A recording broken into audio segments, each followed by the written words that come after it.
Hello from Cham Island, or should we say Scam Island.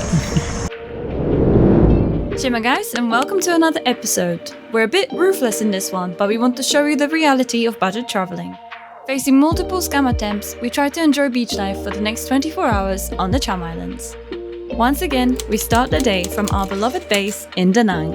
Alright, it is 6 a.m. and we're off to the Cham Island. We're driving for an hour to the port, so we're planning to take the bike, but the weather tomorrow may not be so favourable in the afternoon for the slow ferry. Lynn from the other video told us that the ferries do sometimes get cancelled and they're only once a day, so if they do, you're just stuck there for another day basically. Let's go! Driving in Vietnam is always fun. Okay, so we're here at the port to go to Cham Island, and in typical port fashion, absolute chaos. We've done loads of research into this trip. Everyone said the tickets should be between 100 and 150. Plus a 70k entrance fee for the island, so you should be paying around like 200 max. On the slow boat, not talking about fast boats, which obviously is quicker and more convenient, I guess. We get here and of course the prices are inflated. Apparently it's tourist prices, but when we read online there's no such thing as tourist prices. You can't book tickets online, by the way, you can only get them here, so be prepared to pay more than it says online. We have a decent amount of cash, but we have a decent amount of cash for the island and probably the accommodation we'll have to pay for with cash, and there's no ATMs on the island, so... I think generally in Indonesia and Vietnam so far, for some reason, especially in ports, be prepared for potential scams. Bring more cash than you think you need and watch videos like this so you get the most up-to-date price, and the price currently for a person for a return trip is 400. So for the ferry, for the speedboats it's like 500. Anyhow, the seas hopefully are looking calm. The boat journey should take about an hour. I guess this is it. Walk the plank, let's do it. Too slow! Hello! Anyway, scams aside, we're on the boat, that's what counts. It's a yellow boat. Let's hope it doesn't become a yellow submarine. Cuba! With our bags secured, it was time to set sail. Is that it? I think we're going. Guess most people took the speedboat. Yeah. We're budget travelers, guys. We're here for the local, authentic, cheapest options. You know, your dodgy Sembao bag, the cheaper bicycle option. Not for convenience. Anyway, let's go upstairs. See what's going on. Kuba bravely explored the upper deck while I took my motion sickness pills, hoping the sea won't be too choppy.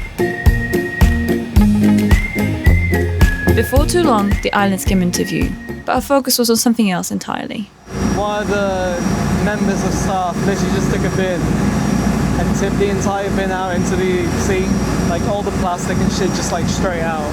Well, I guess that's something you wouldn't witness on a private tour. So we're gonna try to show you what happens when you get off the boat. It's the gun. Nope. Sorry. Okay, so the second we stepped off of the boat, there's a person who tries to sell us a motorbike for rental, which is pretty handy. But there's also a lady with a sign with Kuba's name on it. So normally we wouldn't follow people from the port, but we're so curious why she's got Kuba's name on the sign. And she doesn't, I don't know where she's taking us. We're walking behind the lady. Let's see what happens. It is hot.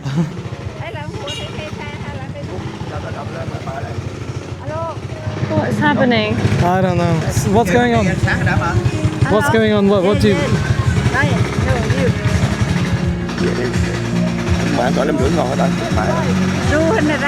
Oh no! Jesus. So she was dragging us all that time just to try to get us a bike for 200. It's sketch. Well, it's sketch you know a lot where of we're the time. going? You know where we're going? Well, we're gonna go get some food back.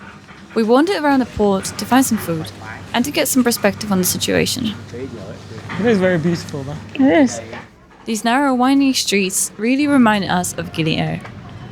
We might sound a bit negative, but that's because we haven't eaten yet, we haven't had a coffee. We got up at 5 a.m. And we got a bit annoyed about the whole boat business. The mood will improve once we have these drinks and our food, but my point still stands that I don't like getting scammed. I think no one does. It turned out that the boat ticket people shared our details with the contacts on the island with our knowledge, just to get our attention upon arrival. As there wasn't much choice anyway, we ended up hiring the scooter from that lady, just so we can get to our pre-booked accommodation on the other end of the island. So we've checked in. We thought there's gonna be another scam because we booked this place on Agoda last night. The lady used Google Translator to communicate with us, and suddenly one of the messages she put out was like, oh yeah, we're fully booked. But no, they found a room for us. It's not much, but it's a room. It was £8 a night, so have a look. It ain't much, but it's cool. Anything like this on this? Actually looks kind of cool. Tighter this way. Now would be a good moment to mention some key facts about this island. With approximately 3,000 residents, the island enjoys a laid-back atmosphere with a minimum noise pollution from the odd scooter. The island is also home to a military base, making about 3/4 of the island off-limits to the public, and the coast is scattered with massive abandoned resort constructions, giving it a slightly uncanny feel. Anything in here? Yeah, everything. We've parked up, we've got lots of water, some sunscreen, no bug spray, but we've got good vibes.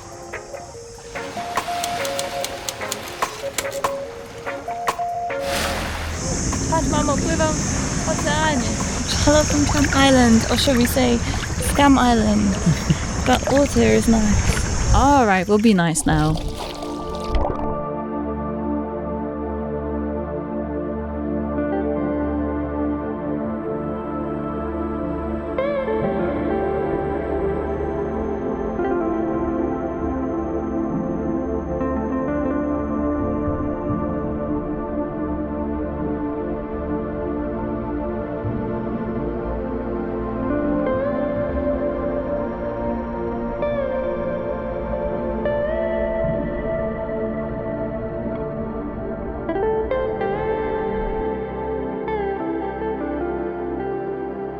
Kuba just told me I seem to be getting more confident in the water. And like probably most people, I didn't learn to swim when I was a kid. When I was like 20, 21, I thought to myself that I can't not know how to swim. So I watched some YouTube videos, yes, YouTube videos on how to swim.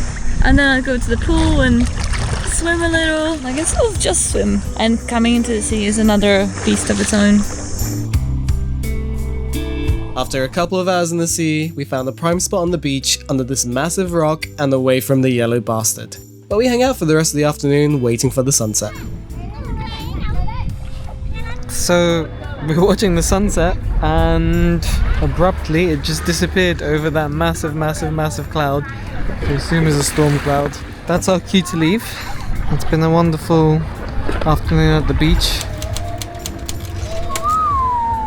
Isn't it a good thing we came to the Cham Islands? That's Hoi An right now. In Da Nang.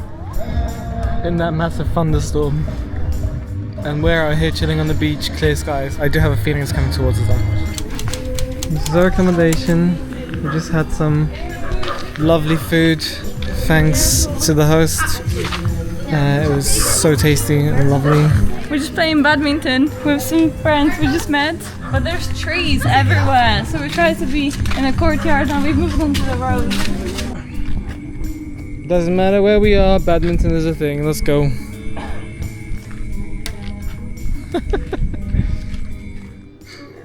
Lumos. This is the roughest sleeps we've ever had. No, it's not. It's pretty back. But the lady is absolutely lovely. Oh, she cooks so well. Vibes are great. The room, not so much. It feels very, very manky. So I am literally using my white t-shirt to put over the pillows. So yes, this is budget traveling for you. I'd still give it a solid 6. I think our stands are pretty low. Through this journey, our stands have lowered, but this is different. Hey.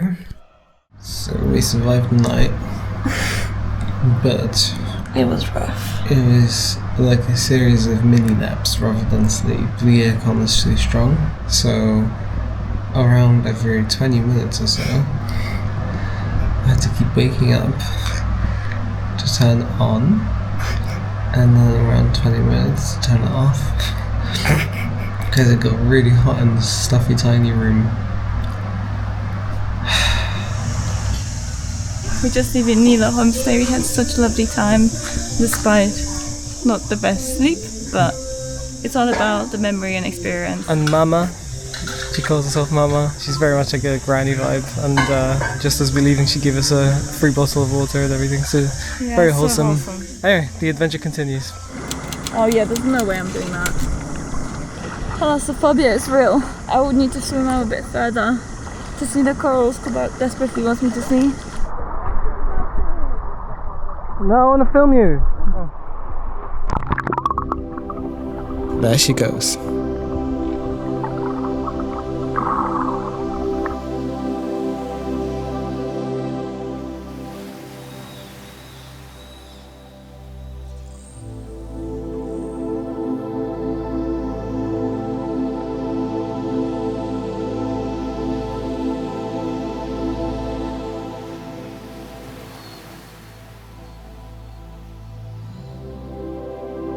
I'm so shaking. Oh, I did it! So it might not seem that impressive to you guys, but the fact that we swam out over there, probably a solid 30 meters, is pretty incredible.